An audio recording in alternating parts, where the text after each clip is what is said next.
Welcome back, victims.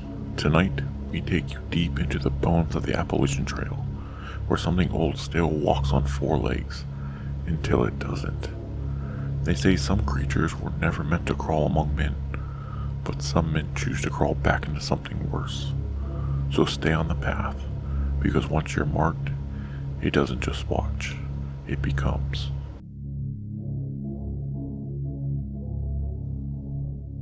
I came out here to be alone.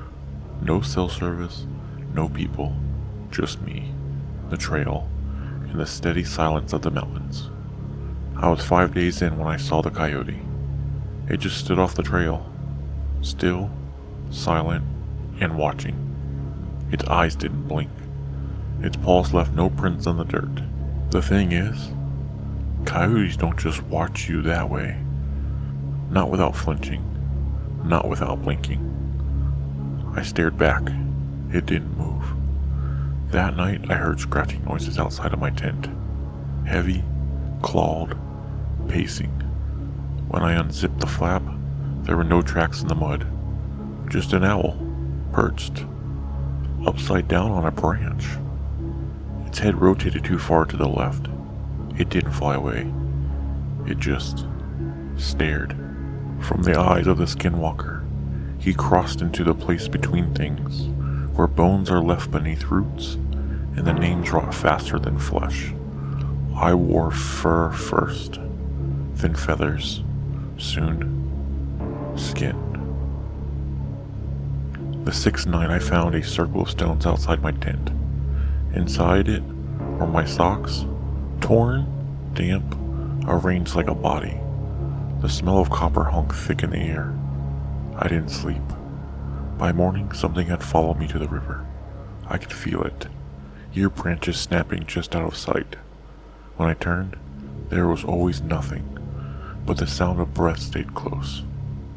Then I saw my backpack nailed to a tree, but I was still wearing my backpack.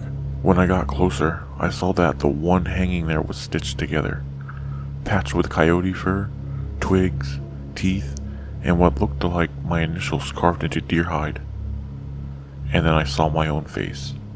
Not mirrored, not imagined. It blinked. Through the eyes of the Skinwalker. Flesh is easy. What matters is memory. I watched his steps, took his path, dug into the shell he left behind. Tonight, I walk as him. Tomorrow, I speak with his voice. The next, I leave his scent in the bed where he once slept. I ran. Didn't pack, didn't eat, just ran. But it was already ahead of me. Every time I stopped, the forest grew too quiet, the air too still, and always I could smell blood on the wind. The last thing I saw before blacking out was an antlered shadow, crouched like a man, not shaped like one. It wore my eyes.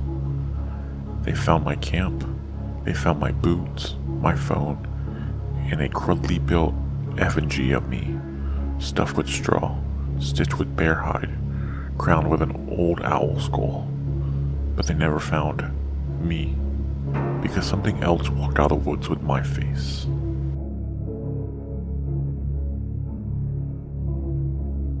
Some things in the wild don't want to be seen. Some want to be you. Thanks for listening, victims. And if you ever catch a glimpse of yourself walking out of the woods, you might already be gone. Like, comment, and subscribe before your reflection blinks first.